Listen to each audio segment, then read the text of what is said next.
It's time to make you an offer you cannot refuse. We are going to look at another father-son pair who wield a similar type of power, but in different ways. I am talking about Vito and Michael Corleone from the legendary trilogy of movies, The Godfather. In case you are not aware, The Godfather is one of the most culturally significant movies known to man, and even though it has been many decades since its heyday, it still leaves a lasting impact on the lives of many. Who would you rather work for? As a soldier, as a part of the Corleone family, Vito or Michael? Who would you thrive under? Have more sense of family and what you were involved in? Would you feel like just another button man under one? Or know that you were part of something unique that goes back generations to the old country under the other? We will look at both father and son, their words, their deeds, and see who was the better Don in terms of leadership ability, respect, success, and an overall feel of what it took to run the Corleone family. Written by Mario Puzo and brought to life on screen by Francis Ford Coppola, The Godfather is a true immigrant story, a crime drama about the Corleone family, a powerful Italian-American mafia dynasty led by Don Vito Corleone. The story centers on family loyalty, power, and the cost of violence as the aging Don Vito tries to protect his empire while resisting changes in the criminal world. When an attempt is made on his life, his youngest son, Michael, who initially wants no part in the family business, is gradually drawn into it. Over time, Michael transforms from a reluctant outsider into a ruthless leader, taking control of the family and securing its dominance, even as he sacrifices his moral innocence, family, and personal relationships. No matter how many times I have seen these movies, they never get old. It transports us to a different place in time, like the scene where Luca Brasi is putting on his vest for a hit, and Christmas shopping is going on in a 1940s New York, all set to have yourself a merry little Christmas, is simply one of the most nostalgic scenes and really takes you to another time and place here in America. Let's start with Vito Corleone, the legend himself. This was a man who exemplified what it means to be a Don, a leader of men, respected in all aspects. There is a key difference between Vito and Michael we need to bring up that shaped who they turn out to be. Vito was born in Sicily and saw all the men in his family murdered through vendettas, along with his own mother, right in front of his eyes. Vito was able to hide and escape slaughter and eventually made his way to Ellis Island, which in my opinion, in Godfather 2, when you see a young Vito sitting in the chair in a quarantine room on Ellis Island singing a high hymnal, is simply transporting. His story is the true immigrant story. He even has his name changed upon entering America, from Andolini, taking the name Corleone as the result of his town. This is a key difference, because when you come from a poverty-stricken country to the first world, it is a different experience than growing up with all America has to offer. Michael, on the other hand, grew up in America, and not only that, went to the best schools, and was the apple of his wealthy father's eye, getting whatever he may have wanted. Though Michael earned his stripes, literally by joining the army, and becoming a war hero in World War II. His father was actually silent about this, not proud, believing Michael should have been fighting for his family, because his country is not his blood. Vito was a man of strength. He was an imposing figure. When you see him in the very first scene in Godfather 1, in his tuxedo, behind his desk, you knew you were looking at a Don of men. He was not an outwardly violent man, actually quite the opposite.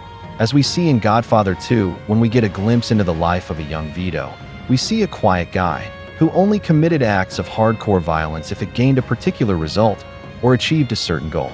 Violence to Vito was simply a means to an end. We see this in particular in a few scenes. Vito kills Don Fanucci, a boss in his New York neighborhood, to consolidate his power, so he would be able to freely earn his way. We see the cunning and calculating mind, where he thinks everything through very carefully and assures his friends Tessio and Fat Clemenza that he would never lie to them, and he would make it right with Fanucci.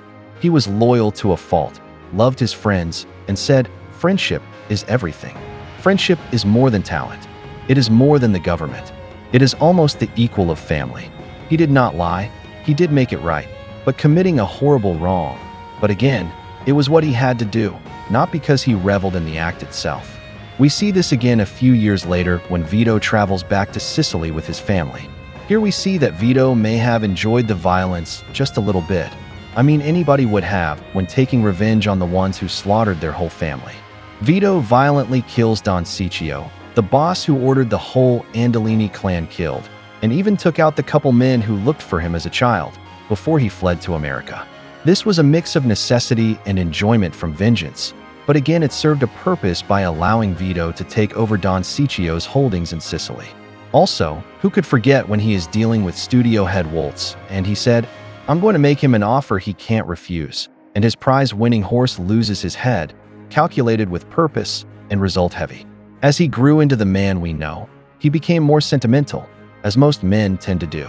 His emphasis on family stood above all else, and the Corleone family enjoyed a prosperous time, being feared and respected by the other New York families. These were known as the good old days, and that is so apropos because even to the viewer it seemed like a happier time watching Godfather 1. It is always a more lighthearted, lovely experience than when I watch Part 2, which was far darker and more depressing. We cannot forget that this man was also a bull, tough as nails, and ran his family in this manner. He was a man of principle, and when he refused to join the heroin trade, he was shot 5 times at point-blank range and still survived, just like real-life mob boss Johnny Torrio, who had the same run-in, both shot 5 times. Vito was a man of self-control. He always kept his frame, unless you count when he blasted Johnny Fontaine for being a little bitty bitch. He even let go of vengeance when his eldest son Santino was massacred on the causeway. To keep the peace between the families, he swore on the souls of his grandchildren that he would not be the one to break the peace. So, this was Vito, a man of power, respect, wealth, and frame.